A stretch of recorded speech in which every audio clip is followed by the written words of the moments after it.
நாமும் நம்முடைய பிள்ளைகளும் எப்படி வாழ போகிறாங்கிறது நாம் எதை சூஸ் பண்ணுகிறோம் என்பதை பொறுத்தா இருக்கிறது. மக்கள் குறை கண்டுபிடிக்கிறவனுக்கு எல்லாமே குறையா இருக்கும். ஏன்னா அவனுடைய ஃபோக்கஸ் அதான். ஆனால் தன்னை சுற்றி 1000 பிரச்சனைகள் இருந்தாலும் அவன் வாழ்க்கையில் ஏதோ ஒரு நல்லது நடக்கும்னு நல்லதை நோக்கி பார்க்குற மனுஷன் அவன் எக்ஸைட்மெண்ட்டாக இருப்பான். கர்த்தரை நம்பி கர்த்தருடைய வார்த்தையை நம்பி நீங்கள் உறுதியாக நின்னீங்கன்னா சகலம் உங்களுக்கு விரோதமாக நடக்கிற மாதிரி தெரியும். எண்டில் அனைத்தும் நன்மைக்கு எதுவாக நடக்கும். பிசாசு எப்பப்பெல்லாம் பிற்போக்கான காரியங்களை பேசுகிறானோ அப்பப்பெல்லாம் பெரிய அவிசுவாசியாக இருக்கு. பெரிய அவிசுவாசினா ஒன்னா நம்புற அவிசுவாசியாக இருக்கு. நீ என்ன சொன்னாலும் நம்ப மாட்டேன், நீ எப்படி சொன்னாலும் நம்ப மாட்டேன்.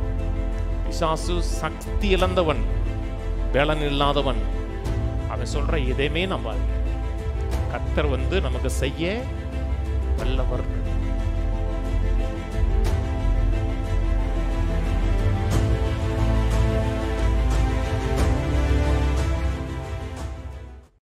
எரேமியா திருப்புவோம். எரேமியா 29:11 வாசிப்போம். எரேமியா 29:11. நீங்கள் எதிர்பார்த்திருக்கும் முடிவை உங்களுக்கு கொடுக்கும்படிக்கு நான் உங்கள் பேரில் நினைத்திருக்க நினைவுகளை நான் அறிவேன் என்று கர்த்தர் சொல்லுகிறார். அவைகள் தீமைக்கல்ல, சமாதானத்துக்கு ஏதுவான நினைவுகளே. கர்த்தர் நம்ம ஒவ்வொருவரை குறித்தும் நினைத்திருக்கிறார். நடுவில் சொல்கிறாரு, உங்கள் பேரில் நினைத்திருக்கிற நினைவுகளை நான் அறிவேன். நம்ம ஒவ்வொருவரை குறித்தும் தேவனுக்கு நல்ல நினைவுகள் இருக்கிறது. ஒவ்வொரு நாளும் நாம் அவருடைய மனதில் போகிறோம். யாரை அதிகமாக நம்ம நேசிக்கிறோமோ அவர்களுடைய மனதில் எப்போ வந்துக்கிட்டே இருப்பார்கள். ஏன்னா அவர்கள் மேலே எண்ணம் இருக்கிறது, சிந்தை இருக்கிறது. வேதம் சொல்கிறது கர்த்தர் நம்மை குறித்தே நினைத்திருக்கிறார் என்ற அவருடைய நினைவுகள் முழுவதும் நம்மை குறித்தே இருக்கிறது, நம்முடைய நல்வாழ்வை குறித்தே இருக்கிறது. அதனால் நம்மை குறித்து நல்ல நினைவுகளை வைத்திருக்கிறார். சங்கீதம் 115 சொல்லுகிறது கர்த்தர் நம்மை நினைத்திருக்கிறார், அவர் ஆசீர்வதிப்பார். கர்த்தருக்கு பயப்படுகிற பெரியோரையும் சிறியோரையும் ஆசீர்வதிப்பார். கர்த்தர் உங்களையும் உங்கள் பிள்ளைகளையும் பெருக பண்ணுவார் இருக்கு. கர்த்தர் நினைத்திருக்கிறார், என்ன நினைச்சிருக்காருன்னு சொல்லுவது ஆசீர்வதிப்பார் இருக்கு. யார் ஆசீர்வதிப்பார்? அது யாரையுமே ஆசீர்வதிப்பார். தன்னுடைய பிள்ளைகள் பெரிய ஆளாக இருந்தாலும் சின்ன ஆளாக இருந்தாலும் ஆசீர்வதிப்பார். ஆசீர்வதிக்கிறவங்க என்ன செய்வார்? பெருக பண்ணுவார் இருக்கு. அதான் நம்மை குறித்த தேவனுடைய நோக்கம். அதான் தேவன் நமக்காக வைத்திருக்க திட்டம். தேவன் ஒவ்வொருவருக்கும் வெவ்வேறுமான நோக்கம் இருக்குது. நோக்கம்னா நம்ம செய்து நிறைவேற்ற வேண்டிய ஒரு பணி இருக்குது. ஒவ்வொருவருக்கும் ஒரு அழைப்பு இருக்கிறது. அழைப்புக்கேற்ற கிருபை வரங்கள் இருக்கிறது. எல்லாருமே டாக்டர் கிடையாது, எல்லாருமே இன்ஜினியர் கிடையாது, எல்லாருமே டீச்சர்ஸ் கிடையாது. எல்லாருமே டீச்சராக இருந்தால் யார் கற்றுக்கொள்வது? ஒவ்வொரு ப்ரொஃபஷன் வேறு. அதுக்கேற்ற கர்த்தர் கிஃப்ட் கொடுக்குறாரு, அது ஞானம் கொடுக்க, அது வேறு. ஆனால் ஒவ்வொருடைய வாழ்க்கையிலையும் கோல் என்னென்னா அவங்களுக்கு நிறைவாக இருக்கணும், திருப்தியாக இருக்கணும், ஒரு விரக்தி இல்லாத, தீமை இல்லாத ஒரு நல்ல வாழ்க்கை வாழணும். அதான் ஒவ்வொருவரை குறித்த தேவனுடைய திட்டமாக இருக்கிறது. இது சிஇவியில் போடு. I will bless you with a future filled with hope, a future of success, not of suffering. ஒரு நம்பிக்கை நிறைந்த ஒரு வாழ்க்கையை கொண்டு உங்களை ஆசீர்வதிக்கிறேன். அவங்களை ஆசீர்வதிக்கிறேன், ஆனால் அந்த வாழ்க்கை முழுவதும் ஹோப்னால் நிறைந்தது. a future of success, ஒரு வெற்றி நிறைந்த ஒரு எதிர்காலம். வேதனை உள்ள ஒரு வாழ்க்கை கிடையாது. நிறைய மக்கள் கிறிஸ்தவ வாழ்க்கையை என்ன நினைக்கிறாங்க? அது பாடுகளும் துன்பங்களும் நிறைந்த வாழ்க்கையை நினைக்கிறாங்க. ஒரு நல்லதை பேசுகிறோம், கர்த்தர் நல்ல வாழ்க்கையை கொடுக்குறார், நிறைவான வாழ்க்கையை கொடுக்குறார், கர்த்தர் நமக்கு வைத்திருக்கிறதெல்லாம் நல்லதுன்னு நினைக்கும் போது என்ன சொல்கிறாங்கன்னா, இப்படியே நீங்கள் போதிக்கக்கூடாது, நீங்கள் மக்களுக்கு பாடு கஷ்டம் அதெல்லாம் கர்த்தர் கொடுத்து தான் உங்களை சீர்படுத்துகிறார், அப்படி போதிக்க நினைக்கிறாங்க. அப்படி போதிச்சவங்க கூட இன்றைக்கி மாறிட்டாங்க. நேற்று கூட ஒரு போதகர்கிட்ட பேசினேன். அவர் உடம்பை சரியாக கவனிக்கலை. அவர் சொல்கிறார், இன்னைக்கு இருக்கிற அறிவு அன்றைக்கி இல்லை பாஸ்டர், அதனால் உடம்பை கெடுத்துட்டேங்கிறார். அப்படி சொல்கிறார். எங்களுக்கு உடம்பு இன்னைக்கு இருக்கிற இந்த ஸ்பிரிச்சுவல் அறிவு அவருக்கு ஃபுல்லாக வந்துருச்சான்னு சொல்ல முடியல. இன்னும் அந்த கிரேஸை குறித்து பூர்ணமாக பரவாயில்ல. ஆனால் அவர் சொல்கிறார், அட்மிட் பண்ணுறாரு, அன்றைக்கி கொடுத்து அந்த அறிவு இல்லாதனால என் உடம்பை கெடுத்துக்கிட்டேங்கிறாரு. நான் அன்றைக்கி நினச்சாங்கன்னா உடம்பே வேஸ்ட்டு, இந்த உடம்பு கெட்டது, இந்த உடம்புக்கு நல்லதே போடக்கூடாது, நல்ல இடத்துல தூங்கக்கூடாது, நல்ல சோறாக போடக்கூடாது, இந்த உடம்பை அழிச்சிருன்னு நினச்ச உடனே அவங்க என்ன நினைக்கிறாங்கன்னா கிறிஸ்தவ வாழ்க்கையை கஷ்டப்பட்டு கர்த்தரை திருப்திப்படுத்துகிற வாழ்க்கை நினைக்கிறாங்க. ஆனால் கர்த்தர் நமக்கு வைத்திருக்கிற வாழ்க்கைங்கிறது ஒரு சக்ஸஸான வாழ்க்கை, செழிப்பான வாழ்க்கை, சமாதானம் நிறைந்த வாழ்க்கை, சகல நல்வாழ்வும் நிறைந்த ஒரு வாழ்க்கை. அதான் கர்த்தர் நமக்கு வைத்திருக்கிற வாழ்க்கை. இது ஒரு மெய்யாவே ஒரு மனிதன் விசுவாசிக்கிறான். கர்த்தர் எனக்கு வைத்திருக்கிறதா நல்லது, நிறைவானது, நன்மைக்கு ஏதுவானது, சமாதானத்துக்கு ஏதுவானதுங்கிற தமிழில். சமாதானத்துக்கு ஏதுவானதுன்னா எந்த நன்மையும் குறைபடாத வாழ்க்கை, நத்திங் லேக்கிங் நத்திங் மிஸ்ஸிங். எந்த நன்மையான காரியங்களும் குறைவில்லை, எந்த நன்மையான காரியங்களும் மிஸ் ஆகலை. அதை ஒரு மனிதன் மெய்யாவை இதுதான் எனக்காக தேவன் வைத்திருக்க திட்டம் நினைச்சோம்னா அவன் நாளைய தினத்தை குறித்து கவலைப்பட மாட்டான். நாளைய தினத்தை குறித்து கவலைப்பட மாட்டான். நாளைய தினத்தை குறித்து அவன் பயப்பட மாட்டான். நாளைய தினத்தை குறித்து கவலையாக இருக்கிறது, நாளைய தினத்தை குறித்து பயமாக இருக்குதுன்னா நம்ம வசனத்தை விசுவாசிக்கலன்னு அர்த்தம். எனக்கு என்ன எதை நோக்கி பிரயாணம் பண்ணுறேனே தெரியலன்னு அர்த்தம். எதை நோக்கி பிரயாணம் பண்ணுறேனே தெரியலன்னு என்ன இருக்கும்? ஒரு பயம் இருக்கும். ஒரு 2 வருஷம் 3 வருஷம் இருக்கும். 2 வருஷமோ 3 வருஷமோ நம்ம சர்ச்சில் தினேஷ் இருந்தான் தெரியுமா? பெங்களூர் ஏஎஃப்டியில் ஹிந்தி டிரான்ஸ்லேட்டர் இருக்கான். பாஸ் ரமேஷ்ட கீழே இருக்கான். அவனுக்கு கிராஜுவேஷனுக்கு நான் போயிருந்தேன். கிராஜுவேஷனுக்கு போகும்போது எனக்கு ஒரு ஏரியா சொன்னால் அங்கேருந்து போங்க வாங்க அங்கிள்னா நான் அந்த ஏரியாவில் ஓரளவு போயிட்டேன். வர வழியில் நான் பாஸ் ரமேஷ் வீட்டில் தங்கிட்டு நான் மறுநாள் காலைல பிறப்புறது நைட் ஆயிடுச்சு. அப்போ பாஸ்டருடைய மனைவி வந்து அவங்க வீட்டு லொக்கேஷன் வந்து அனுப்புகிறேனே அப்படி வந்திருக்கேன்னாப்புல ஒரு லொக்கேஷன் போட்டாப்புல. இந்த லொக்கேஷனில் நாங்களும் போகிறோம் போயிட்டே இருக்கு. நான் தான் வண்டி ஓட்டுறேன், நானும் போகிறேன் போயிட்டே இருக்கு. பார்த்தீங்கன்னா நாங்கள் போகும்போது ரோடு வந்து நல்லா ஆள் நடமாட்டம் உள்ள ரோட்டில் போயிட்டோம். வந்த மேப்பில் வந்து ஆட்களையும் காணும், பேரையும் காணும். ஆனால் ரோடு போயிட்டே இருக்கு. கூட சுதர்சன் தான் வந்தார். சுதர்சனுக்கு ஒன்றும் இல்லை, அந்த டெஸ்டினி அனுப்புனாங்களா அதை கொஞ்சம் தூக்கி பாருங்கள், பக்கத்தில் ஓசூர் வருதான்னு பாருங்கள். நம்ம மாட்டுக்கு அப்படி போய் வேறு ஏதாச்சும் ஹைதராபாத்து பாம்பே ரோட்டில் போயிட்டோம்னா கஷ்டம். நான் கொஞ்சம் தூக்கி பாருங்கண்ணே. நான் ஃபஸ்ட்டு ஓசூர் தெரியுதுன்னாரு. அப்போ தைரியமாக போவேனே. நான் அப்படியே தெரியாட்ட கூட மதுரைக்கு பறந்து வந்துடலான்ட்டு. கடைசியில் வந்து பார்த்தோம்னா அவங்க வீட்டுக்கு சம்மந்தம் இல்லாமல் ஒரு பிரிட்ஜுக்கு கீழே வந்த உடனே யூ ரீச் யூ டெஸ்டினின்னு வருது பிளாட்ஃபார்மில். ஒரு பிரிட்ஜுடைய அந்த பெங்களூருக்குள்ளே உள்ளே போனோன்னா ஒரு ஃபஸ்ட்டு இடம் இருக்கும். அந்த பிரிட்ஜு கீழே வந்துருச்சு, இங்கே வந்துட்டீங்கன்னு. அப்போ எதிர்காலம் எங்கே போகிறேனே தெரியும் போது எனக்கு ஒரு 10-11 மணிக்கெல்லாம் திகில் பிடிச்சிருச்சு. எங்கடா போயிட்டு இருக்கேன்னு தெரியல, ஒரு கவலை வந்துச்சு. ஆனால் கர்த்தர் நமக்கு ஒரு மேப்பு வச்சு தான் நம்ம நடத்துகிறார். இதுதான் நம்ம சென்றடைய வேண்டிய மேப்பு. அதில் சக்ஸஸ் இருக்குது, ப்ராஸ்பரிட்டி இருக்குதுன்னு தெரிஞ்சுன்னா நம்ம கவலைப்பட மாட்டோம். நாட்கள் நெருங்க நமக்கு என்ன உண்டா, ஒரு எக்ஸைட்மெண்ட் இருக்கும், ஒரு பரவசம் இருக்கும், ஒரு ஃபன் இருக்கும், ஒரு ஜாய் இருக்கும். இன்றைக்கி நிறைய போதகர்கள்கிட்ட சந்தோஷம் கிடையாது, ஒரு மகிழ்ச்சி கிடையாது. ஏன் மகிழ்ச்சி கிடையாதுன்னா எதிர்காலம் எப்படி அமையுங்கிற அவங்களுக்கு ஒரு சர்டனிட்டி கிடையாது, நிச்சயம் கிடையாது. அப்போ அவங்களுக்கு நம்பிக்கை இல்லைன்னா சர்ச்சுக்கு போகிறவங்களுக்கு நம்பிக்கை இருக்காது. ஏன்னா ஆண்டவர் ஆதியாம் 1ஆம் அதிகாரத்தில் ஒரு பிரமாணம் சொன்னார். அதனதன் ஜாதியின்படி அது பிறப்பிக்கினார் சொன்னார்லங்க. எது எங்கே இருக்கிறதோ அது மாதிரி தான் அதை பிறப்பிக்குன்னு இருக்கு. இப்போது நீங்கள் எப்படி இருக்கீங்க அதே மாதிரி தான் உங்கள் பிள்ளை இருக்கும். நமக்கு அப்பாற்பட்டவத்தில் நம்முடைய பிள்ளைகள் இருப்பது கிடையாது. தமிழில் ஒரு பழமொழி சொல்லுவாங்க பார்த்தீங்களா, நூலை போல சேலை. நான் மாற்றி சொன்னேன், அதே தான். தாயை போல பிள்ளை, நூலை போல சேலைங்கிறது வந்து நூல் மாதிரி தான் சேலை இருக்கும், தாய் தப்பு மாதிரி தான் பிள்ளை இருக்கும். நாம் சில கேரக்டரை வந்து பிள்ளைகளுக்கு தெரியாமல் மறைச்சி வாழலாம். ஆனால் ஏதோ ஒரு விதத்தில் பிள்ளைகள் நாம் எப்படி இருக்கிறோமோ அதை அப்படியே ஈல்டு பண்ணோம். எப்படி பிள்ளைகள் இப்படி செயல்படுதுன்னா நம்மளை செக் பண்ணி பார்த்தோம்னா நம்முடைய பிரதிபலிப்பாக பிள்ளை இருக்கும். அதே போல் தான் சர்ச். நம்ம எந்த சர்ச்சுக்கு போகிறோமோ, எந்த சர்ச்சில் எந்த போதனையை கேட்குறோமோ அதே போல் தான் நம்ம சிந்திப்போம், அதே போல் தான் நம்ம பேசுவோம். நம்ம வேறு விதத்தில் அது உற்பத்தியே ஆகாது. நல்ல சர்ச்சில் போகிறோம், நல்ல சத்தியங்களை கேட்குறோம், முற்போக்கான காரியங்களை கேட்குறோம்னா முற்போக்கான எண்ணம் உள்ள மக்களாக இருப்போம். சில மக்கள் வந்து இந்த குறை சொல்லுகிறதே வாழ்க்கையாக இருப்பாங்க தெரியுமா. அவங்களுக்கு என்னன்னாலும் ஏதாச்சும் ஒரு குறையை கண்டுபிடிச்சிடணும். ஏன் அவங்க குறை கண்டுபிடிக்கிறாங்கன்னா அவங்க ஃபோக்கஸ் பண்ணுறது முழுது கெட்டதை ஃபோக்கஸ் பண்ணுறாங்க. நீங்கள் கெட்டதை ஃபோக்கஸ் பண்ணிங்கன்னா உங்களுக்கு குறை சொல்வதற்கான நிறைய வாய்ப்புகள் இருக்கும், கட்டாயம் இருக்கும். சிலர்லாம் இந்த சர்ச்சை விட்டு போயிருக்காங்க. ஒருத்தர் மூத்த விசுவாசி சொன்னீங்க, இதை விட்டு போய் எங்கே போய் என்ன பாடுபடுவாங்கினாரு.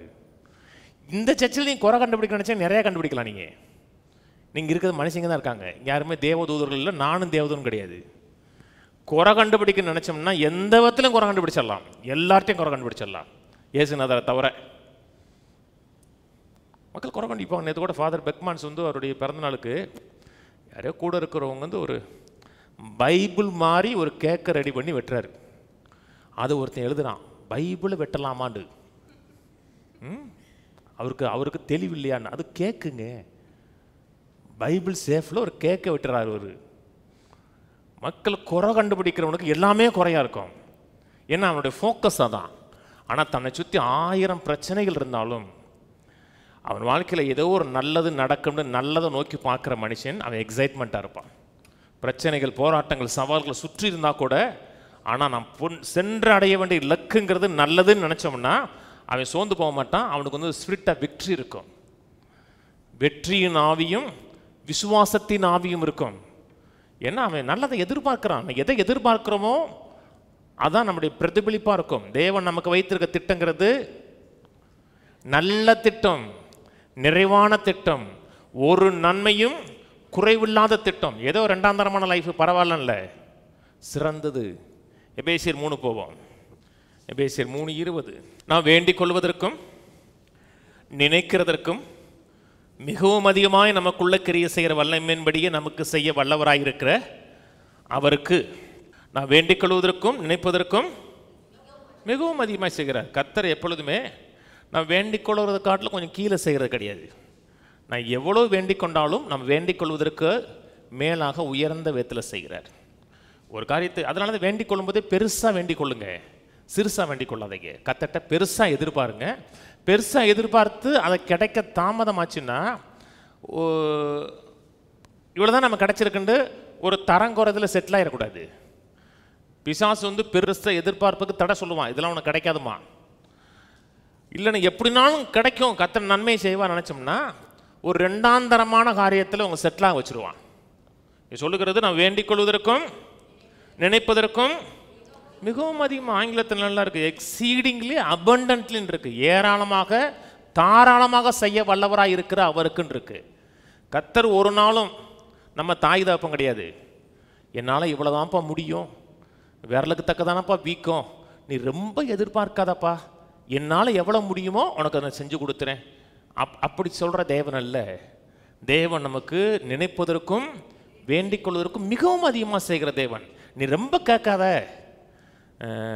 இருக்கிறதுல திருப்தியாரு அப்படி சொல்கிற தேவனே கிடையாது. நேற்று கூட நம்ம சர்ச்சுக்கு ஒரு பொண்ணு நடுவு சர்ச்சுக்கு போயிட்டு இருந்தவங்க பாச இங்கே வந்ததுக்கப்புறம் தான் என் மைண்டே மாறிச்சு. அங்கே என்ன சொன்னாங்கன்னா, கூழோ கஞ்சியோ அதை பற்றி நினைக்காத, எப்படியா பரலோகம் போகணும். கூழை குடிக்கிறியோ கஞ்சியை குடிக்கிறியோ எது முக்கியம்? கூழ் முக்கியமா பரலோகம் முக்கியமா? அதாவது நீ எப்படினாலும் தரமற்ற ஒரு வாழ்க்கை வாழ்ந்தாலும் பரவாயில்ல, ஆனால் பரலோகம் போயிடுறான். ஆனால் சொன்னவர் பணக்காரர், சொன்னவருக்கு கோடிக்கணக்கில் சொத்து இருக்கு. ஒரு காலத்தில் கூட லோவான காரியத்தை செட்டில் ஆகிடாதீங்க. கர்த்தர் உனக்கு இவ்வளவுதான், இதுக்கு மேலே செய்ய மாட்டேன்னு சொல்கிற கிடையாது. கர்த்தர் வந்து செய்ய வல்லவராக இருக்கிறது. அவர் தமது வல்லமையின்படியே நமக்கு செய்ய வல்லவராக இருக்கிற அவருக்கு நமக்கு செய்வார். வல்லவர் தான். யாருக்கு செய்வார்? நமக்கு தன்னோட வல்லமையை காமிக்க வல்லவர் நினைச்சோம்னா, பொறுமையோடு இருக்கிறோம், விசுவாசத்தில் இருக்கிறோம்னா, நம்ம வேண்டிக் கொள்வதற்கும் நினைப்பதற்கும் மிகவும் அதிகமாக செய்வார். எதன் அடிப்படையில் செய்வார்? நமக்குள்ள கிரியை செய்கிற வல்லமையின்படியே. நமக்குள்ள எந்த அளவுக்கு விசுவாசம் வார்த்தை கிரியை செய்யுதோ அந்த ப்ரொபோர்ஷனுக்கு ஏற்ற விதத்தில் செய்வார். நமக்குள்ள அந்த வசனம் கிரியவே செய்யலை, வசனத்தின் எண்ணம் கிரியை செய்யலை, நமக்குள்ள ஒரு முற்போக்கான எதிர்பார்ப்பு இல்லைன்னா கர்த்தர் நம்ம மேலே ஆசீர்வாதத்தை கொட்டினா கூட ஒட்டாது. ஏன் ஒட்டாதுன்னா நம்மளுடைய மனதில் எந்த விதமான காரியங்களும் நடக்கலைன்னு அர்த்தம். ரோமர் 15 திருப்போம். ரோமர் 15:13. பரிசுத்தாவியின் பலத்தினாலே உங்களுக்கு நம்பிக்கை பெருகும்படிக்கு நம்பிக்கையின் தேவன் விசுவாசத்தினால் உண்டாகும் சகலவித சந்தோஷத்தினாலும் சமாதானத்தினாலும் உங்களை நிரப்புவாராக. ஒரு காரியத்தை விசுவாசிக்கிறோம் என்றால் 2 காரியம் கட்டாயம் இருக்கும். ஒன்று சந்தோஷம், இன்னொன்று சமாதானம் இருக்கும். அப்புறம் சொல்றார், பரிசுத்தாவியின் பலத்தினாலே உங்களுக்கு நம்பிக்கை பெறும்படி. அங்கே சொல்றார், நமக்குள்ள கிரியை செய்கிற வல்லமையின்படி ஆவியானவர் நம்முடைய மனதில் வேலை செய்து நம்முடைய மனதில் எந்த அளவுக்கு நம்பிக்கையை பெருகும்படியாக செய்கிறாரோ அதுக்கேற்ற விதத்தில் கர்த்தர் கிரியை செய்வார். ஆவியானவர் நமக்குள்ள படங்களை வரைகிறார், எண்ணங்களை வரைகிறார். அதுக்கு ஏற்ற விதத்தில் நம்மளோட வாழ்க்கை இருக்கும். அதை எந்த அளவுக்கு நான் தெரிந்து கொள்கிறேன், சூஸ் பண்ணுகிறேன், இதான் எனக்கு கர்த்தர் வைத்திருக்கிற வாழ்க்கை, இதான் தேவன் வைத்திருக்கிற வாழ்க்கைன்னு நீங்கள் தெரிந்து கொண்டீங்கன்னா அது உங்கள் வாழ்க்கையில் இருக்கும். உபாகமத்திற்கு நமக்குள்ள எதை என்ன விதமான எண்ணம் இருக்கிறது, சிந்தை இருக்கிறது, மனநிலை இருக்கிறது ரொம்ப ரொம்ப முக்கியம். கிறிஸ்தவத்தில் ரொம்ப முக்கியம் என்ன? மனது, சிந்தைகள், எண்ணங்கள், இமேஜினேஷன், கற்பனைகள். அதான் நம்மளோட வாழ்க்கையை மாற்றும். ஏதோ ஒரு எண்ணம் இல்லை, கர்த்தருடைய எண்ணங்கள், கர்த்தருடைய சிந்தைகள். என்னவா மனுஷன்? உபாகம் 30:19 நான் ஜீவனையும் மரணத்தையும் ஆசீர்வாதத்தையும் சாபத்தையும் உனக்கு முன் வைத்தேன் என்று உங்கள் பேரில் வானத்தையும் பூமி என்று சாட்சி வைக்கிறேன். ஆக நீயும் உன் சந்ததியும் பிழைக்கும்படி ஜீவனை தெரிந்து கொண்டுங்கிறார். ஜீவனை எங்கே தெரிந்து கொள்கிறோம்? எண்ணத்தில் தெரிந்து கொள்ள கவனிச்சுவாங்க. நாமும் நம்முடைய பிள்ளைகளும் எப்படி வாழப்போகிறாங்கிறது நாம் எதை சூஸ் பண்ணுகிறோம் என்பதை பொறுத்தான் இருக்கிறது. மனிதனுக்கு மட்டும்தான் தெரிந்தெடுக்கக்கூடிய ஒரு கெப்பாசிட்டி இருக்கிறது. ஒரு மனுஷன் நல்லா இருக்கான், நிறைவாக இருக்கான், தேவனோட ஆசீர்வாதங்கள் மனிதனோட வாழ்க்கையில் செயல்படுகிறது, தேவனோட ஜீவன் செயல்படுகிறதுனா அவன் தேவனுடைய ஜீவனை சூஸ் பண்ணியிருக்கான்னு அர்த்தம். சில மக்களுடைய வாழ்க்கையில் எந்த நன்மையும் நடக்கலை, வாழ்நாள் முழுக்க கஷ்டம் துன்பம் தான், விசுவாசி தான், ரசிக்கப்பட்டவர் தான், எந்த நன்மையும் அவருக்கு ஒரு நாள் நடந்தது இல்லைன்னா அவர் மரணத்தை தெரிந்தெடுத்திருக்கிறார்னு அர்த்தம். கர்த்தர் அவர் ஆசீர்வதிக்கல நல்ல அர்த்தம் கிடையாது. நீங்கள் ஏற்றுக்கொண்டாலும் ஏற்றுக்கொள்ளவிட்டாலும் நீங்கள் மரணத்தை தெரிந்தெடுத்திருக்கிறீன்னு அர்த்தம். மரணத்தை எப்படி தெரிந்தெடுக்கிறோம்? கேட்குறோம், சிந்திக்கிறோம், அப்புறம் அதை தியானிக்கிறோம், அப்புறம் வாயை திறந்து பேசுகிறோம். நல்ல இடத்துல உட்காந்து, சத்தியம் பேசக்கூடிய இடத்துல உட்காந்து கூட நீங்கள் வேற எதையே சிந்திச்சுக்கிட்டு இருக்கலாம். சிந்திக்க முடியாதா? சிந்திக்கலாம். நீ அது காதில் விழும், ஆனால் உள்ளே போகாது. சில மக்கள் காதில் விழுந்தா கூட நான் ஏற்றுக்க மாட்டேங்கலாம், நான் ஏற்றுக்க மாட்டேன், நான் இப்படிலாம் ஒரு நல்ல வாழ்க்கை கர்த்தர் கொடுப்பாரா, நிறைவான வாழ்க்கை கொடுப்பாரா, இதெல்லாம் நம்ம சும்மா என்ன சொல்கிறது, பாலிஷ் பண்ணி பேசுகிற மாதிரி இருக்குது அப்படின்னா நீங்கள் உள்ளே ஏற்றுக்கலை. வாஞ்சியோடு ஏற்றுக்கொண்டு நான் தெரிந்து கொள்ளுகிறேன்னு சொன்னோம்னா அந்த மனிதனோட வாழ்க்கையில் நிறைவு இருக்கும், சந்தோஷம் இருக்கும், சமாதானம் இருக்கும், தேவத்துவத்தின் சகல ஆசீர்வாதங்களும் இருக்கும். ஏன்னா அவன் ஜீவனை தேர்ந்தெடுத்திருக்கிறான். கர்த்தர் வானத்தையும் பூமியும் சாட்சி வைக்கிறனர். நீங்கள் எத்தனை ரட்சிக்கப்பட்ட மக்கள், சபைக்கு போகிற மக்கள், எந்த நன்மையும் கிடையாது, அவங்க வாழ்க்கையில் சிரிப்பே இருக்காதுங்க, சமாதானம் இருக்காது. ஏன் சமாதானம் இருக்காது? கர்த்தர் உங்களுக்கு நல்ல வாழ்க்கையை ஏற்படுத்தி கொடுக்கலையா? அவங்கள வாழ வைக்கக்கூடிய வார்த்தைகளை ஒரு நாளும் கொடுக்கலையா? கர்த்தர் நல்லவருங்க. நீங்கள் கர்த்தரை மட்டும் குறை சொன்னீங்கன்னா உங்களுக்கு அறிவில்லைன்னு அர்த்தம். கர்த்தர் நல்லவர், ஒவ்வொருவருக்கும் அவருடைய வாழ்க்கைக்கு ஏற்ற நல்ல வார்த்தைகளை அனுப்புகிறாருங்கிறது மட்டுமல்ல, அதை புரிந்து கொள்வதற்கு உதவியும் செய்கிறாரு. அனுப்புகிறாரு, அதை புரிந்து கொள்வதற்கு உதவி செய்கிறாரு. அதை ஒரு மனிதன் ஏற்றுக்கொண்டு அங்கீகரித்து தன் வாழ்க்கையின் மையமாக வச்சு மனதில் சிந்திச்சானா வாழ்க்கை மாறிடும். மனுஷன் ஆவி மனுஷங்க. இந்த ஆவி மனுஷன் எப்படி எப்போவுமே விஷனில் தான் பார்ப்பான். இது கண்ணில் பார்க்குற ஒன்றும், கண்ணில் பார்த்து உள்ளே கொண்டு போகிறோம், மனதில் கொண்டு போகிறோம். ஆனால் கண்ணில் பார்க்கும்போது உள்ளே கொண்டு போகிறோம். மனிதன் என்பது ஆவி மனிதனாக இருக்கும்போது விஷனில் தான் செயல்படுகிறான். மனிதன் செயல்படுகிற விதமே அதை தான். இன்றைக்கி ஏன் சோசியல் மீடியா ஏன் அந்த அளவுக்கு அப்படி பிடிச்சிருக்கு? இதுக்கு முன்னாடி ரேடியோ வந்துச்சு தெரியுமா? ரேடியோ இந்த அளவுக்கு மக்களுடைய மனதை கேப்சர் பண்ணிச்சான்னு கிடையாது. ரேடியோ இருந்துச்சு, இதே கொஞ்ச நேரம் போட்டாங்க விட்டாங்க. ஆனால் ஏன் இந்த அளவுக்கு சோசியல் மீடியா மக்கள் அப்படி பிடிச்சி இழுக்குது? ஏன்? அது விஷுவல் மீடியா. எல்லாம் விஷுவலைஸ் பண்ணி காமிக்கிறான். அப்படியே விஷுவலைஸ் பண்ணி பார்க்கும்போது நமக்கு அப்படியே ஆன்னு பார்க்க சொல்லுது. அப்படியே ஒன்று கேட்குறோம், நல்லா தான் இருக்குது, ஆனால் வீடியோ வரலன்னா டக்குன்னு மாற்றிடுவோம், படம் நல்லா இல்லைன்றுவோம். ஏன்னா மனிதன் எப்போவுமே விஷுவலைஸ் பண்ணி பார்க்குறான். நீங்கள் எதை பார்க்கிறீர்களோ அதனால் கேப்சர் பண்ணப்படுகிறோம். ஏன்னா மனிதன் அப்படி தான் கர்த்தர் உண்டாக்கி இருக்கிறாருங்க. நல்ல காரியங்களை பார்க்குறோம், நல்ல காரியங்களை சிந்திக்கிறோம்னா அது மனதில் வந்து அப்படியே வரைய ஆரம்பிக்கும், படமாக மாற ஆரம்பிக்கும். நம்ம பேசுகிற வார்த்தைகள் இருக்குல்ல, வார்த்தைகளை எப்படி பேசுகிறோம்? வார்த்தைகள் முதல்ல நமக்கு எப்படி முதல்ல உருவாகுது? முதல்ல படங்களாக உருவாகுது. ஒரு காரியத்தை நீங்க பார்க்கவே இல்லைன்னா பேசுவீங்களா? வார்த்தைகள் படங்களாக உருவாகி வார்த்தைகளாக வெளியே போது கேட்கிறவன் மனதில் எப்படி போய் விழுகும்? திரும்பி படமா தாங்க விழுகும். அது போய் அது வார்த்தைகளாக விழாது, படமா தான் விழுகும். உங்களுக்கு புரட்டான்னு நினைச்சோன்னா மனசுல என்ன வரும்? தோசையா, பெரிய தோசை இழுவி இப்படி சுருட்டி கொண்டு வந்து வைப்பாங்களா? புரட்டான்னு சொன்னோன்னே என்ன வரும் உங்களுக்கு? புரட்டா, சால்னா, அப்படி அடுத்து அப்படி செக்கு செக்கு செக்குன்னு வரும். ராஜபாளையம் நாயின்னு சொன்னோன்னே உங்களுக்கு என்ன வரும்? மூக்கு பிங்க் கலராக இருக்கும், அது வரும். நான் ஒரு படம் வச்சிருக்கேன், படத்தை வச்சு உங்களுக்கு சொல்கிறேன், சொன்ன உடனே அது உங்களுக்கு வார்த்தையை போய் உங்கள் மனதில் படமாக தான் விழுகும். நான் சொல்கிறது புரியுதுங்களா? நான் பேசுகிறது தமிழில் பேசுகிறேன். இங்கே இருக்கிற யாருக்குமே தமிழ் தெரியலன்னா நான் பேசுகிறது உங்களுக்கு விளங்கவே விளங்காது. ஏன்? வார்த்தைகள் கேட்கும். இப்போ நான் சொல்கிறது புரியுதுங்களாங்க? இப்போ நான் பட்டிங்கிறேன், உங்களுக்கு என்ன தெரியும்? பட்டிக்காட்டுன்னு சொல்கிறாரு இருக்க அப்படின்னு நினச்சிடுவார். இது மலையாளத்துக்காரன் என்னவா? நாய்ங்கிறான்டா அவனே.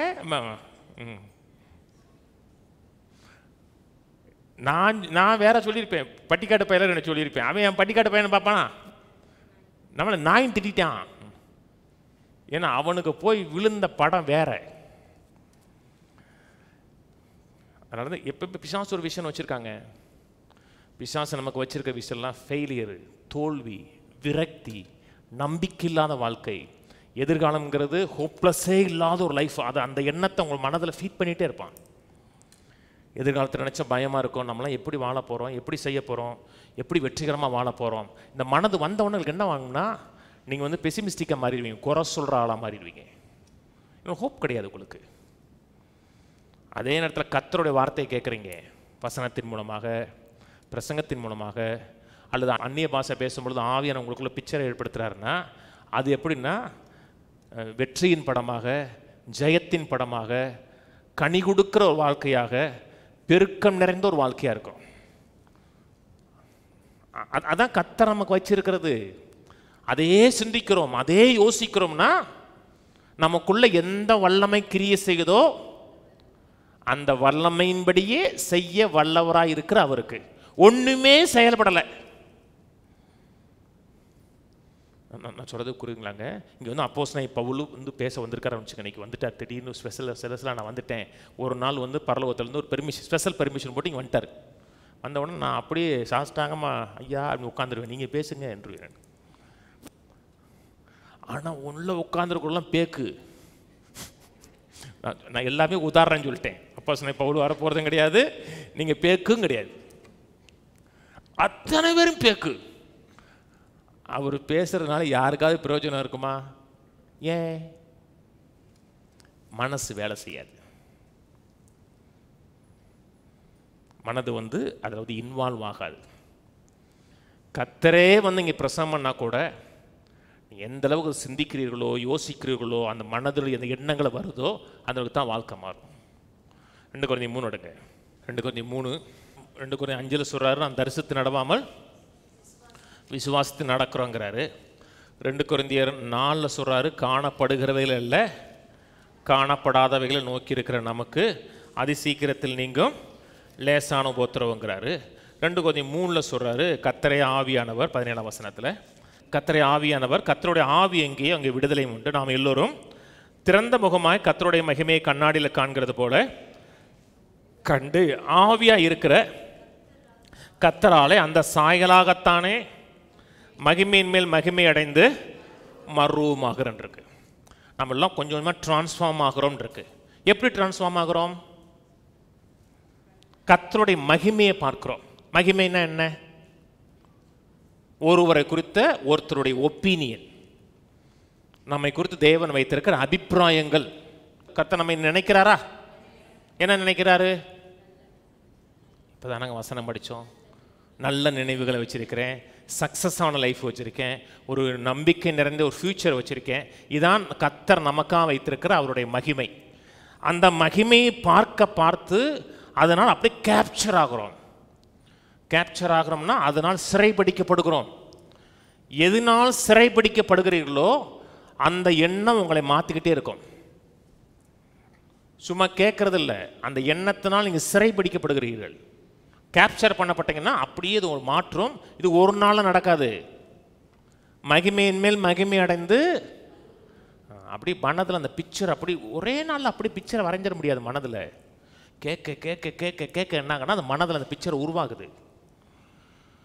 ரோமர் சொல்றார், மாம்ச சிந்தை மரணம், ஆவியின் சிந்தை மாம்ச சிந்தை, ஆவியின் சிந்தை.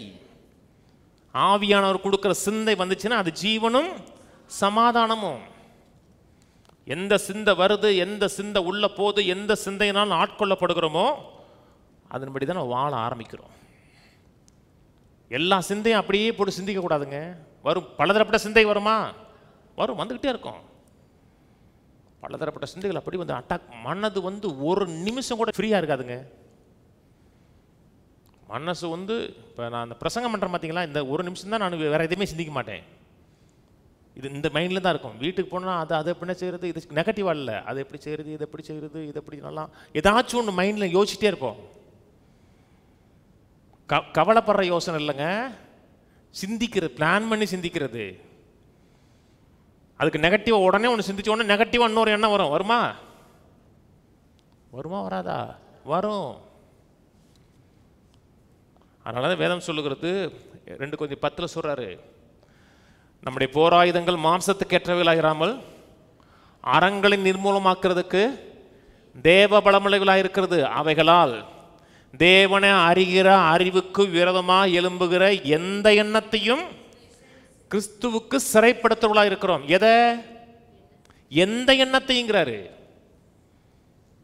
எதோ ஒரு எண்ணம் சொல்லலை, எந்த எண்ணத்தையும். எந்த எண்ணம் வந்தாலும் அந்த எண்ணம் தேவனுடைய சிந்தைக்கு விரோதமாக இருந்துச்சுன்னா உடனே சிறைப்பிடிக்கணும். இப்போலாம் பவுன்சர்ஸ்னு கேள்விப்பட்டிருக்கீங்களா? பவுன்சர்ஸ்னா தெரியுமாங்க?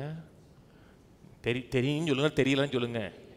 பவுன்சர்ஸ்னா இப்படி இருந்து அப்படி நெஞ்ச தூக்கிட்டு இருப்பாங்க, அதான் பவுன்சர்ஸு. நல்லா பெரிய ஆட்களாக இருப்பாங்க, நல்லா ஆஜானுபாவாக இருப்பாங்க. பெரிய ஒரு விஐபி கல்யாணத்தில் இருந்துச்சுன்னா வெளியே நிற்பாங்க, அப்படி இப்படி நெஞ்ச நிமித்தி வைப்பாங்க.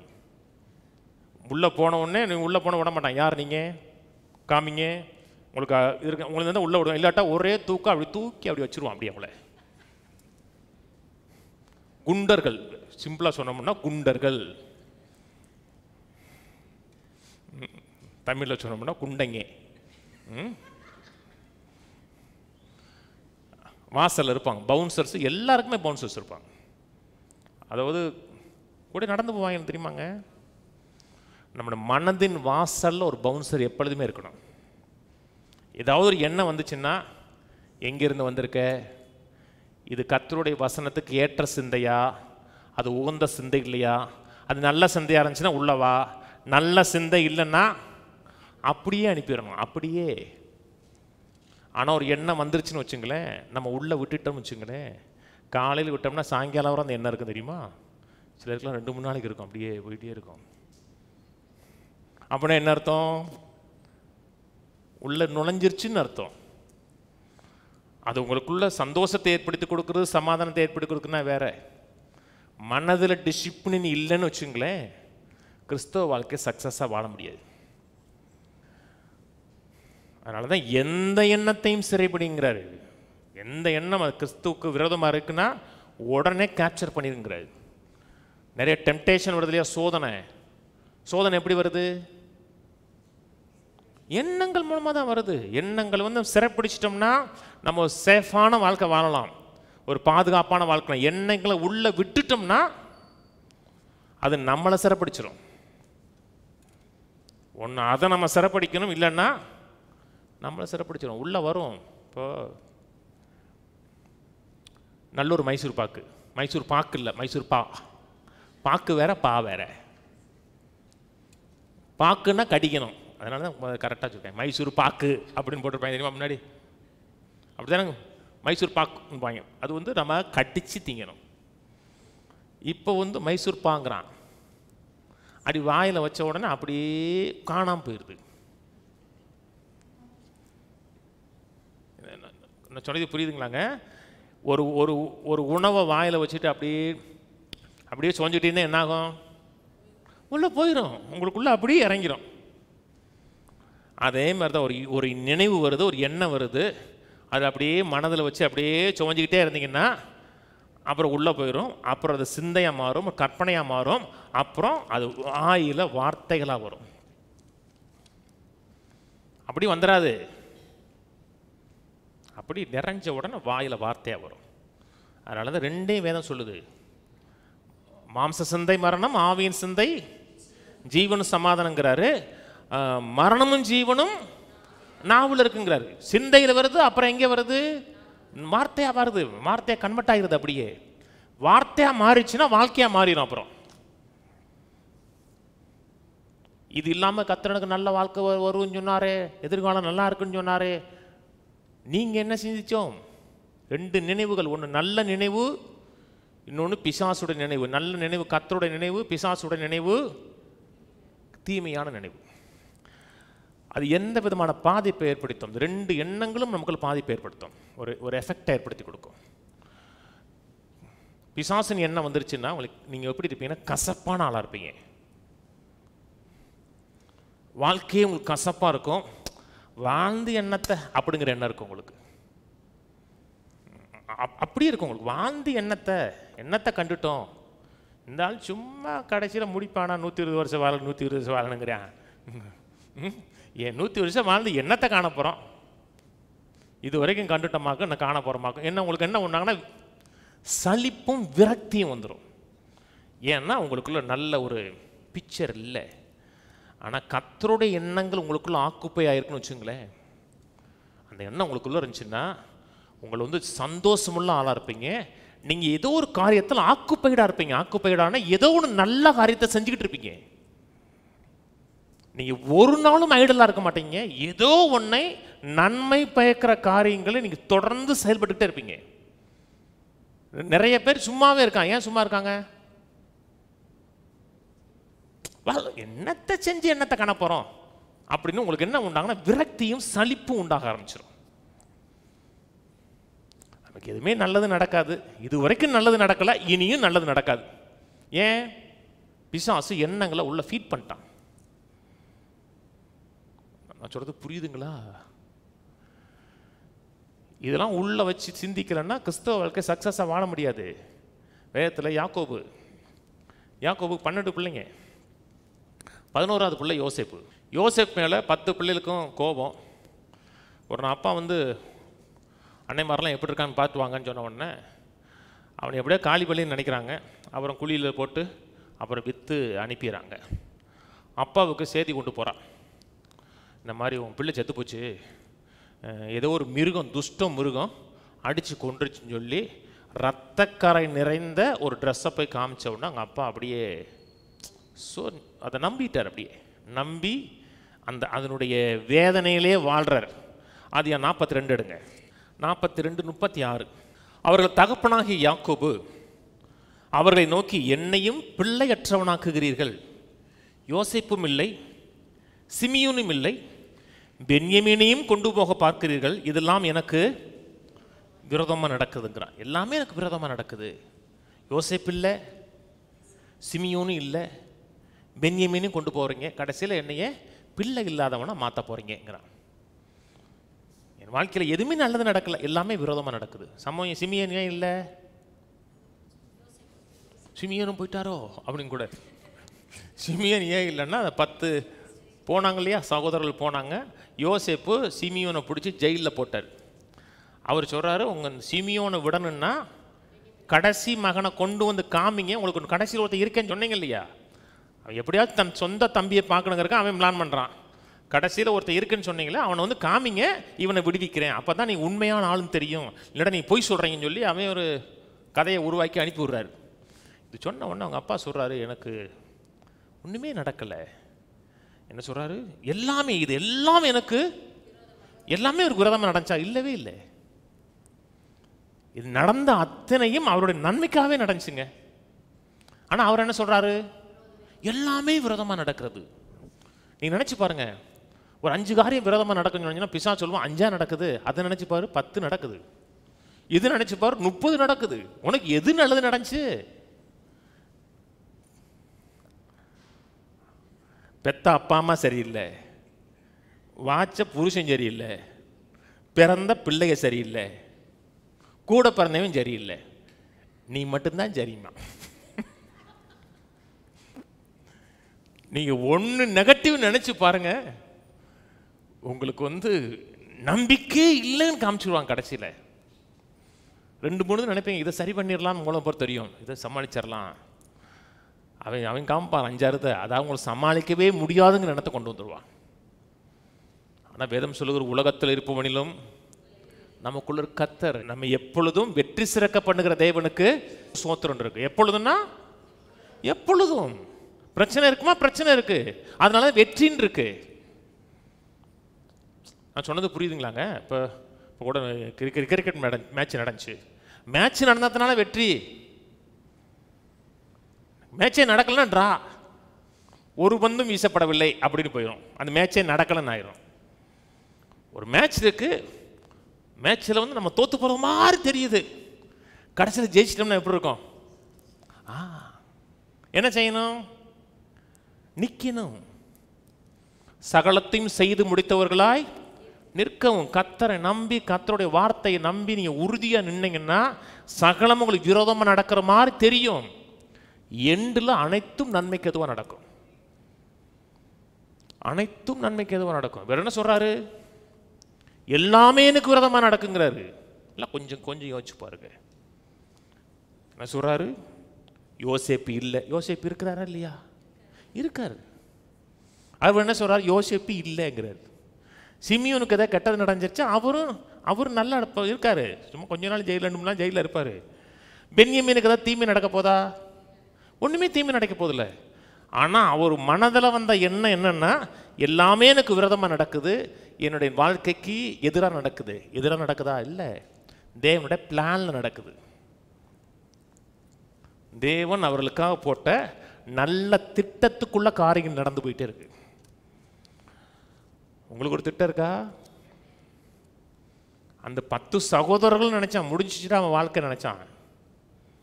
அவனுக்கு சிலது விளங்கலை. எல்லாமே நம்ம நினைச்சது வேற, நம்மளை திருடுற மாதிரி ஆக்கிட்டாங்கன்னு சொல்லி அவன் மனதில் 1000 அப்படியே கதி கலங்கி இருக்கான். நல்லா கவனிங்க. சில காரியம் நினைச்சது மாதிரி நடக்கிற மாதிரி இருக்கலாம், நினைச்ச மாதிரி நடக்கலை, எல்லாமே வேற மாதிரி நடக்குது. உங்களுக்கு புரியுதோ புரியலையோ விசுவாசிங்க. உங்களால் எல்லாம் விலைக்கு சொல்ல முடியாது, எப்படி நல்லது நடக்குன்னு விலைக்கு சொல்ல முடியாது. ஆனால் முடிவில் அனைத்தும் நன்மையாக நடக்குன்னு நினைங்க. ஏன்? பிளான் இருக்குது உங்களுக்காக, எனக்காக பிளான் இருக்குது, ஒரு திட்டம் இருக்குது, நம்ம செய்து நிறைவேற்ற வேண்டிய ஒரு காரியம் ஒன்று இருக்குது. சும்மா கத்த நம்ம விடலை, பிளான் பண்ணி தான் உள்ளே விட்டுருக்கிறாரு. இருக்க பிளான் இருக்கா? நோக்கம் இருக்கா? திட்டம் இருக்கா? திட்டம் எப்படிப்பட்ட திட்டம்? நல்ல திட்டம், நல்வாழ்வின் திட்டங்கள்ங்கிறாரு. அந்த திட்டங்களை நிறைவேற்றுவதற்காக தான் கத்தரை வச்சிருக்க. சில பிரச்சனைகள் இருக்கலாம், போராட்டங்களாக இருக்கலாம். மனதின் எண்ணங்களை மட்டும் சரியாக காத்து கொண்டோம்னா அத்தனை கத்தர் அப்படியே அப்பண்டவனா மாற்றிடுவார்.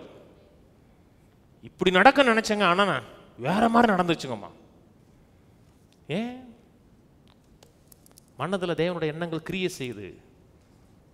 வாசிப்போம். ஆதியா 45:5. என்னை இவ்விடத்தில் வரும்படி விற்று போட்டதினால் நீங்கள் சஞ்சலப்பட வேண்டாம், அது உங்களுக்கு விசனமாயிருக்கவும் வேண்டாம். ஜீவ ரட்சனை செய்யும்படி தேவன் என்னை உங்களுக்கு முன்னே அனுப்பினார். சகோதரர்கிட்ட சொல்றாரு, நீங்கள் வருத்தப்பட வேண்டாம், சஞ்சலப்பட வேண்டாம், தீமை நினைக்க வேண்டாம், அத்தனையும் உங்களுக்கு நன்மை நடக்கும்படியாக கர்த்தர் செஞ்சிருக்கிறாருங்கிறார். நான் சொல்றது புரியுதா? அன்னைக்கு அவர் பயந்தார், யாக்கோபு பயந்தார். யோசேப்பு இல்லை, சிமியன் இல்லை, பென்யமின் இல்லை. ஏன் பயந்தார்? அவருக்கு சொல்லப்பட்டது ஒரு பொய்யான அடையாளம். அவர் சொல்லப்பட்டது ரியலான ஒரு அடையாளம் கிடையாது, ஒரு பொய்யான அடையாளம். அவருடைய ரத்தமும் கிடையாது, அவருடைய உடையும் கிடையாது. உடையை எடுத்து சும்மா ஒரு பொய்யான அடையாளம். பிசாசு நம்ம பயன்படுத்தக்கூடிய பெரும்பாலான காரியம் பொய்யான அடையாளத்தை தான் பயப்படுவான். இப்படி ஆயிரும் அப்படி ஆயிரும் சொல்லி பொய்யான அடையாளத்தை வச்சிருவான். அன்னைக்கு ஒருவேளை நண்ப விசுவாசமாக இருந்தாருன்னு வச்சுங்களேன், ஒரு யாக்கோபு, என் மகனுக்கெல்லாம் ஒன்றும் நடக்காதியா, வேறு ஏதோ ரத்தமாக இருக்கலாம், ஒருவேளை ரத்தமாக இருந்தால் கூட என் மகன் நிச்சயம் ஒரு இடத்துல பத்திரமா பாதுகாப்பாக இருப்பான், நிறைவாக இருப்பான், கர்த்தர் என் குடும்பத்தை பாதுகாக்கிறவர், ஒரு நாள் என் குடும்பத்தை கீழே விட்டுற மாட்டார், என்னை பாதுகாப்பார், பராமரிப்பார், ஏன்னா எங்கள் வாழ்க்கைக்கு தேவன் ஒரு திட்டம் வச்சுருக்காரு நினச்சிருந்தாருன்னா அவர் பயப்பட மாட்டார், கலங்க மாட்டார். இயேசுவோட வாழ்க்கையில் அந்த யவீர் ஜபாலய தலையன் ஆண்டோட்ட வர்றாரு, 12 வயசு பிள்ளை, என் பிள்ளை மரண அவஸ்தைப்படுகிறாங்கிறார், அதாவது மரணத்துடைய முடிவில் இருக்கா. ஆண்டவர் சொன்னால் வீட்டுக்கு வாரேங்கிறார். போகிற வழியில் பெரும்பாலும் ஸ்திரீ, அந்த அம்மா சுகமானதுக்கப்புறம் அந்த அம்மா தனக்கு நடந்ததெல்லாம் உண்மையாக சொல்கிறா. ஒரு பொம்பளை நடந்ததெல்லாம் சொன்னால் எப்படி சொல்லுவாங்க, ஒரு வாரத்தில் சொல்ல மாட்டாங்க. ஆம்பளை சொன்னான்னா ரொம்ப கஷ்டப்பட்டேன் சார், சோகமாயிட்டேன் சார், நன்றி, ஒரே வார்த்தை சொல்லி முடிச்சிடுவான். ஆனால் சொன்னது ஆம்பளை இல்லை, ஒரு பொம்பளை, அத்தனை 12 வருஷம் கஷ்டப்பட்ட பொம்பளை. 12 வருஷம் கஷ்டப்பட்டனா கூட நீங்கள் பேசி பாருங்கள், எந்திரிக்கவே முடியாது உங்களால். இன்றைக்கி கூட சிஸ்டர் பேசினா கரெக்டாக ஒரு 3 to 3:30 தூங்குவேன் செவ்வாய்க்கிழமை. எல்லா செவ்வாய்க்கிழமையும் 3 to 3:30, 3:20க்கு இன்றைக்கி. மற்ற நாளில் சைலண்டில் போட்டிருப்பேன். இன்றைக்கி 2-3 முக்கியமான ஃபோனுக்காக எதிர்பார்த்ததுனால நான் அப்படியே போட்டு வச்சுருந்தேன். கரெக்டாக 3:20க்கு ஒரு அம்மா கூப்பிட்டாங்க. கூப்பிட்டு அவங்க சொன்ன ஜப குறிப்புக்கு மேலே பேசினாங்க. அப்படி இப்படி, அம்மா உங்களுக்கு ஜப குறிப்பு என்னென்ன விளங்கிட்டேன், ஜபிச்சிருவோமா நீ. நான் அந்த அம்மா பேசிகிட்டே இருக்கு. சுகமானதுக்கு அப்புறமா இவனுக்கு எப்படி இருக்கும், பக்குன்னு இருக்கும், ஏன்னா நேரம் ஆகுது. முடிச்சு போகும்போது கரெக்டாக வீட்டுக்கு போகலாங்கும் போது அங்கே ஏத்தாப்புல செய்தி வருது, உண்மையான செய்தி வருது, பிள்ளை செத்து போச்சு. பிள்ளை செத்து போச்சுன்னா அத்தனை ஹோப் இல்லை, அப்படி உடஞ்சி நொறுங்கிரும். கத்த சொன்ன முதல் வார்த்தை என்ன, பயப்படாதே, விசுவாசம் உள்ளவனாரு, எதிர்பார்ப்பு உள்ளவனாரு, கலங்கிறாத, கண்ணீர் விட்டுறாத, போல்டான் இல்லை, தைரியமாக இல்லை. போகிறான், கர்த்தர் மறிக்கலைங்கிறாரு, பிள்ளை உயிரோடு எழுந்ததுக்கப்புறம் எப்படி இருக்கும்,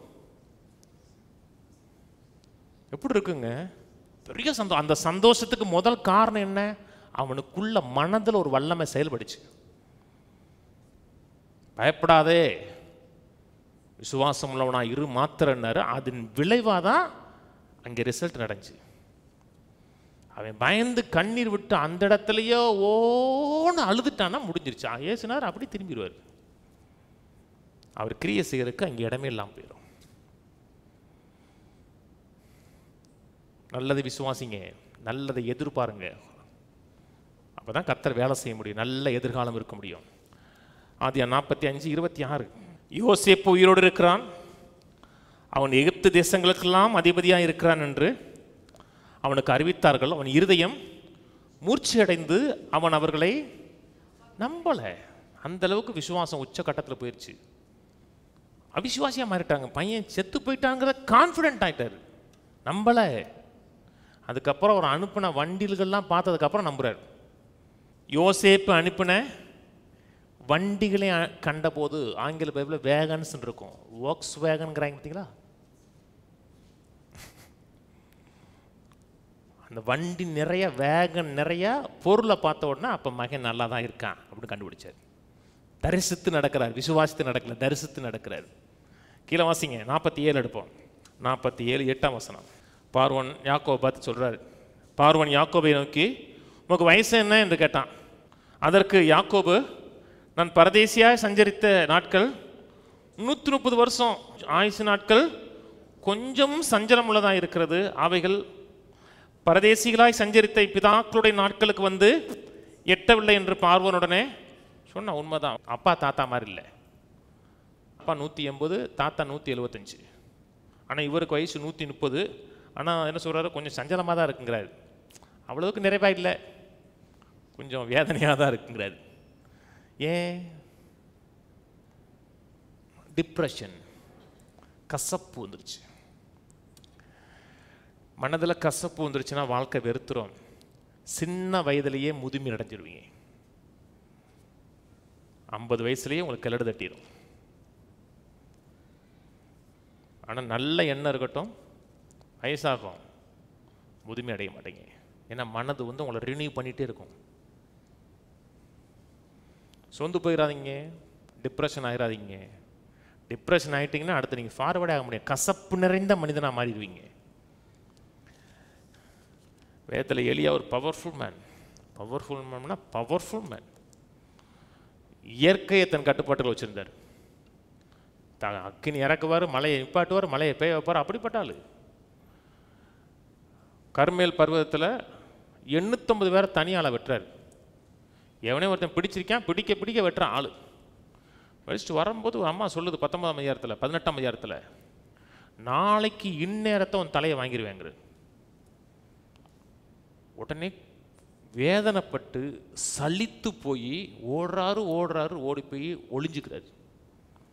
அவர் சொல்றாரு, வாசிங்களேன், 1 ராஜாக்கள் 19:14.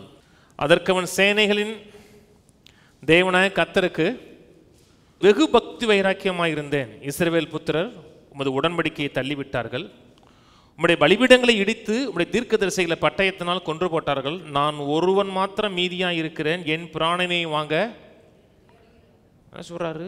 கர்த்தருக்கா வைராக்கியமா இருந்தேன், நான் ஒருத்தன் தான் இருந்தேங்கிறார். அவர் ஒருத்தன் தான் இருந்தாரா? நான் சொல்றான், நான் ஒருத்தன் மாத்திரம்தான் இருக்கேன், என் பிராணனை வாங்க தேடுகிறான்னு சொல்லும் பொழுது கர்த்தர் சொன்னார் 7000 பேர் இருக்காங்கனாரு. நீ இல்லைப்பா, 7000 பேர் இருக்காங்கனாரு. ஏன் இவருக்கு என்ன சொல்லிட்டாரா? நான் மட்டும்தான் இருக்கேன், என்னையும் தேடுறாங்கன்னா அப்போ இனிமேல் ஆண்டவருக்கும் ஆளே கிடையாது, நான் என்ன போல உத்தமம் கிடையாது, என்ன போல வெற்றி உள்ள ஆள் கிடையாது. அப்படி சொன்னால் அடுத்த ஆண்டவர் என்ன சொல்றாரு? நான் ஒருவன் மாத்திரம் மீதியாக இருக்கிறேன், என் பிராணனையும் வாங்க என்னை கொன்றுவாங்கிறான். கர்த்தர் சொல்றாரு. அப்படி கர்த்தர் அவனை பார்த்து, நீ தமஸ்குன் வழியாய் வனாந்தரத்துக்கு திரும்பி போய் ஆசைகளை சீரியாவின் மேல் ராஜாவாக அபிஷேகம் பண்ணி, பின்பு நிம்சியின் குமாரனாகி யெகூவை இஸ்ரவேல் மேல் ராஜாவாக அபிஷேகம் பண்ணி, ஆபில் மிககுலா ஊரான சாப்பாத்தின் ஊரனாகிய எலிசாவை உன் ஸ்தானத்தில் தீர்க்கதரிசியாக அபிஷேகம் பண்ணு. இவன் சொல்றான், நான் செத்து போயிடுவேன், என்னை கொன்றுவாங்கிறார். அவர் 3 வேலையை சொல்லிச்சார். இப்போ 3 வேலை செய்யப்பா, அவனை அபிஷேகம் பண்ணி இவனை அபிஷேகம் பண்ணுங்கிறாரு. அவர் மனம் முழுத கசப்பும் வெறுப்பும் வாழ்ந்து என்ன பண்ண அப்படிங்கிற நிலைக்கு வந்துட்டார். 3 வேலை கர்த்தர் சொல்ல சொன்னார். எத்தனை வேலை செஞ்சாரு? ஒரே ஒரு வேலை செஞ்சார். ஒரே ஒரு வேலை. எலிசாவை மட்டும் அபிஷேகம் பண்ணாரு, யெகூவையும் அபிஷேகம் பண்ணலை, ஆசைகளையும் அபிஷேகம் பண்ணல. யெகூவை அபிஷேகம் பண்ணியிருந்தார் என்றால் நாபாது செத்திருக்க மாட்டான். என்னைக்கு நீங்கள் கசப்புள்ள ஆளா, நான் வாழ்ந்து என்ன பண்ண, நான் செத்து போகிறேன் இருந்து என்ன பண்ண நினச்சிங்கன்னா நீங்கள் ஆக்குப்பேடாக இருக்க மாட்டீங்க, சோம்பேறியாக மாறிடுவீங்க. நாட்களை கடத்துவீங்க. அப்படியே இன்னைக்கு போயிடுச்சா, ஞாயிற்றுக்கிழமை வந்துருச்சா, அடுத்த ஞாயிற்றுக்கிழமையா, இந்த வருஷம் போயிடுச்சா, அப்படியே உங்களுக்கு போயிட்டே இருக்கும். ஏன்னா உங்களுக்கு கடத்திடணும், நாட்களை கடத்திடணும். ஏன்னா உங்களுக்கு செய்து நிறைவேற்றுவதற்குன்னு ஒரு கோல் கிடையாது. ஆனால் கோல் இருந்தீங்கன்னா ஒவ்வொரு நாளும் உங்களுக்கு பிளான் இருக்கும். இன்றைக்கி இதை செய்யணும், நாளைக்கு அதை செய்யணும், நாளைக்கு அவரை பார்க்கணும், இவரை பார்க்கணும், இதை செஞ்சு முடிச்சிடணும்னு இருக்கும். ஏன்னா உங்களுக்கு ஹோப் இருக்குது. ஹோப் இல்லாத ஆட்கள் வாழ்க்கையை தள்ளுவாங்க.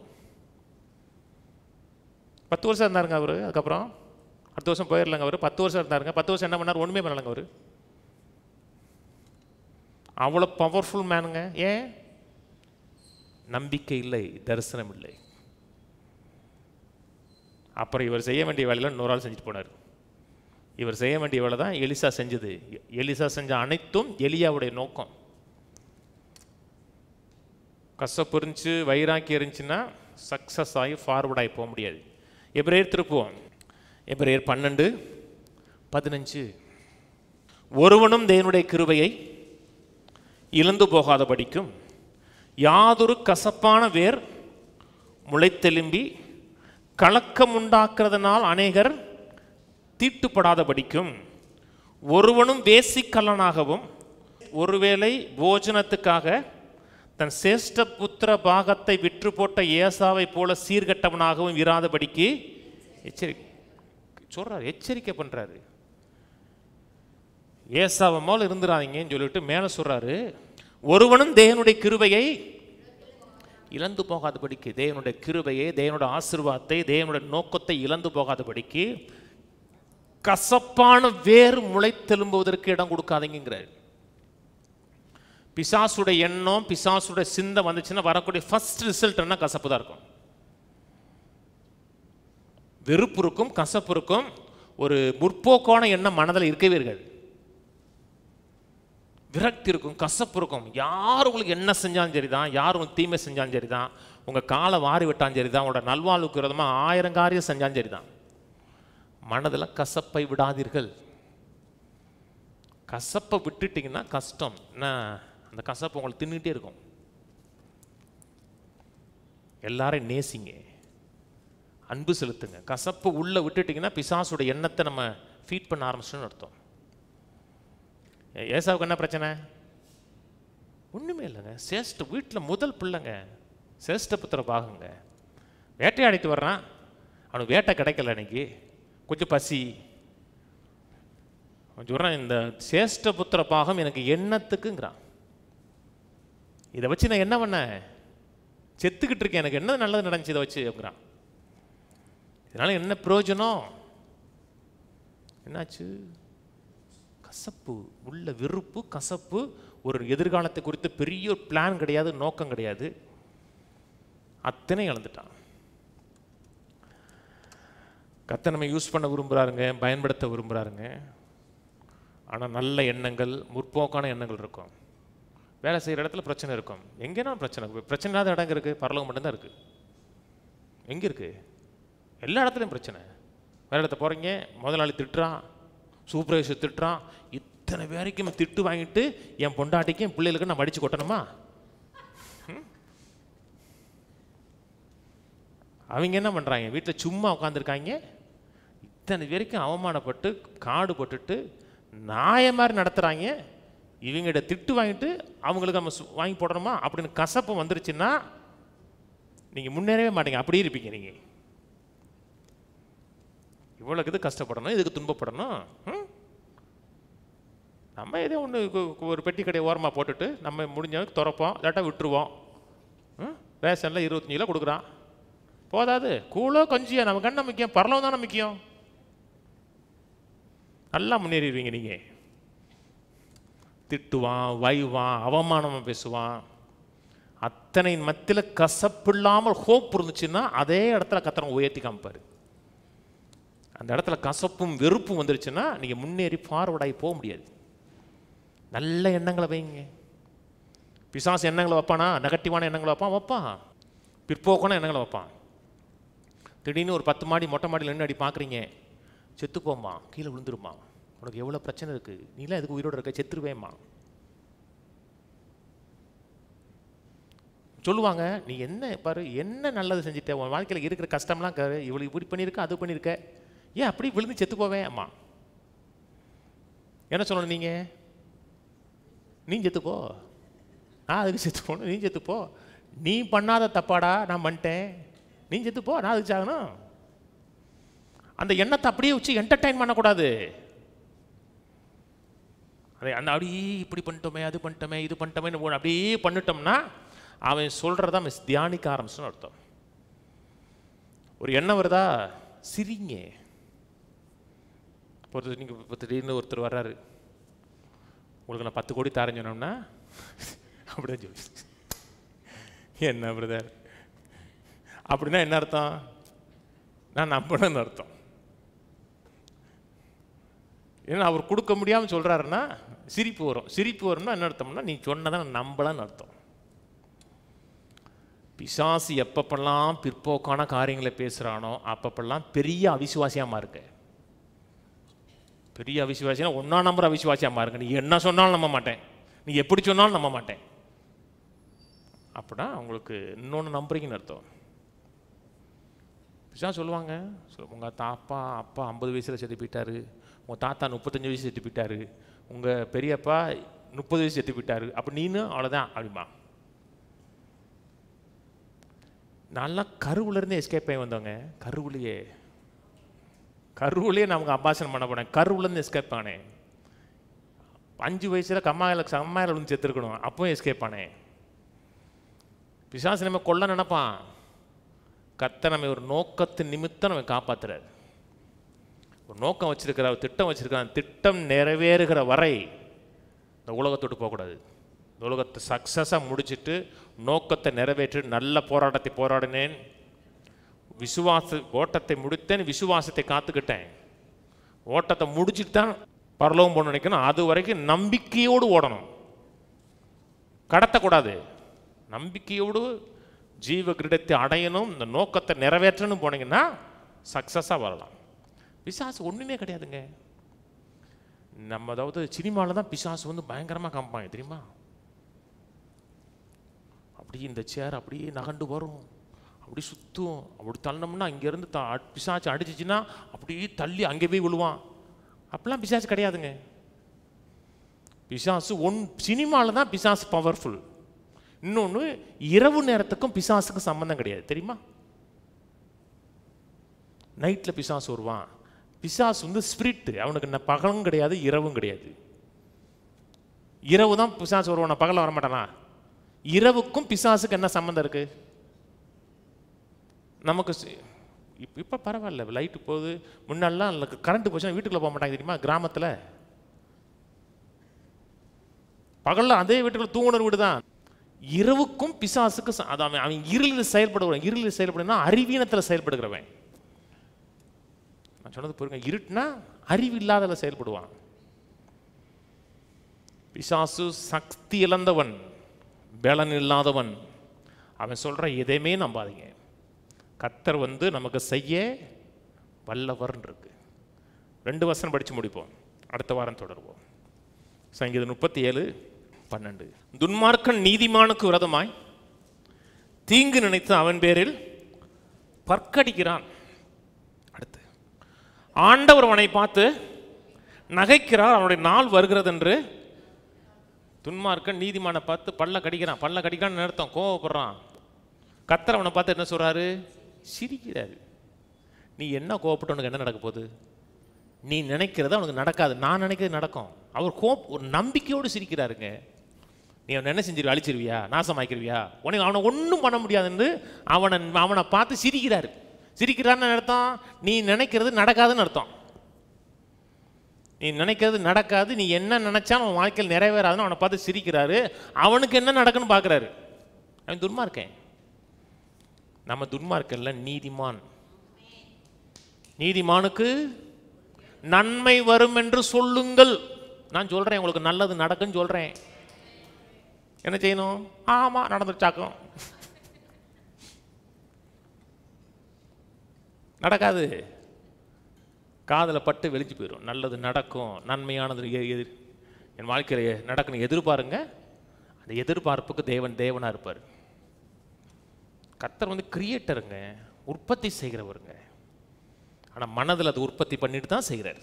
கடைசியாக ஒரே ஒரு வசனம், யோபு 5:22.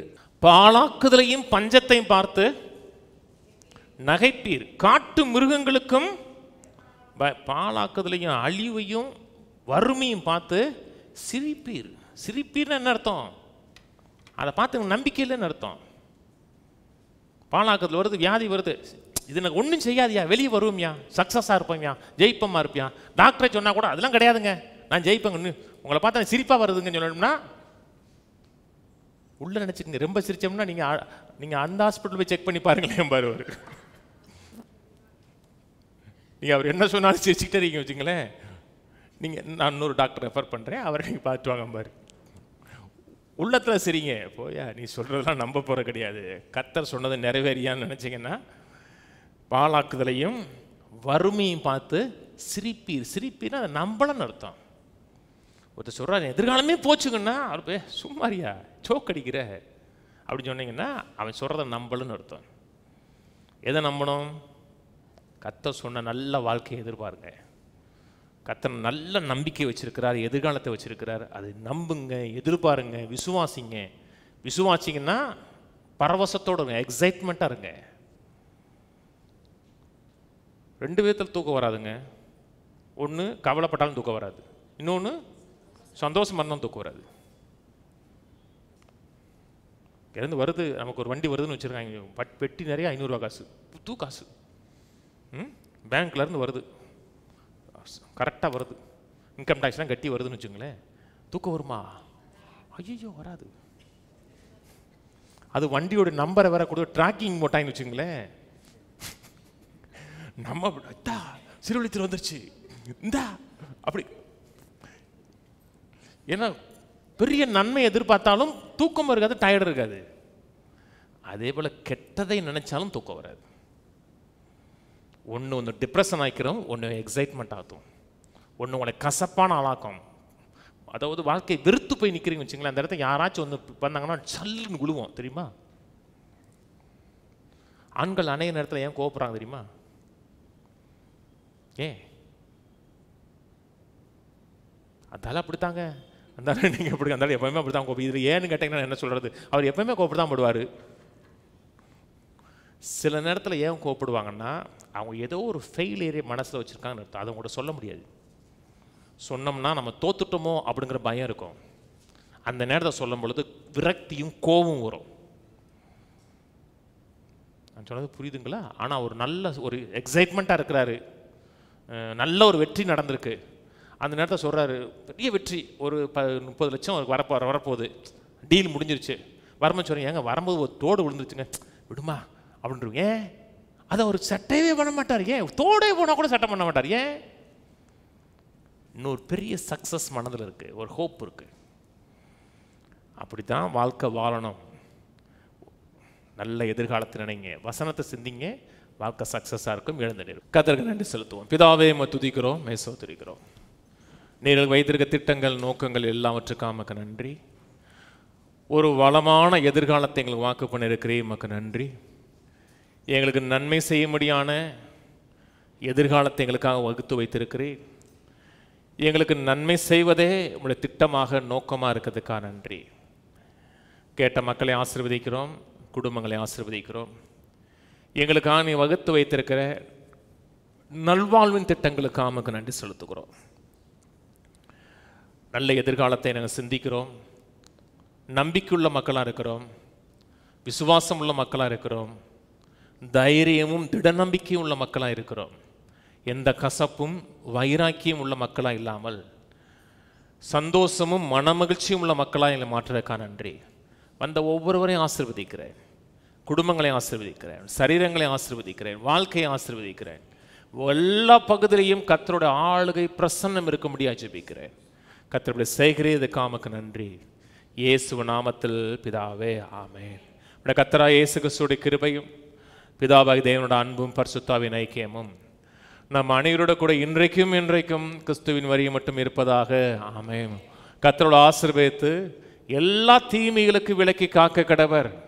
கர்த்தர் தம்முடைய தயவுள்ள முகத்தை உங்களுக்கு பிரகாசிக்க பண்ணி உங்க மேல் கிருபையாயிருக்க கடவர். கர்த்தர் தம்முடைய முகத்தை உங்களுக்கு பிரசன்னமாக்கி சமாதானம் கட்டளையிட கடவர். கர்த்தரோட ஆசீர்வதித்து எல்லா தீமைகளையும் அகற்றி தான் வாக்கு பண்ணின சகல நன்மையினாலும் நிறைத்து நன்மையும் கிருபையும் தொடர செய்து 120 ஆண்டுகளுக்கு மேலாக வாழ வைப்பாராக. ஆமென், ஆமென், ஆமென்.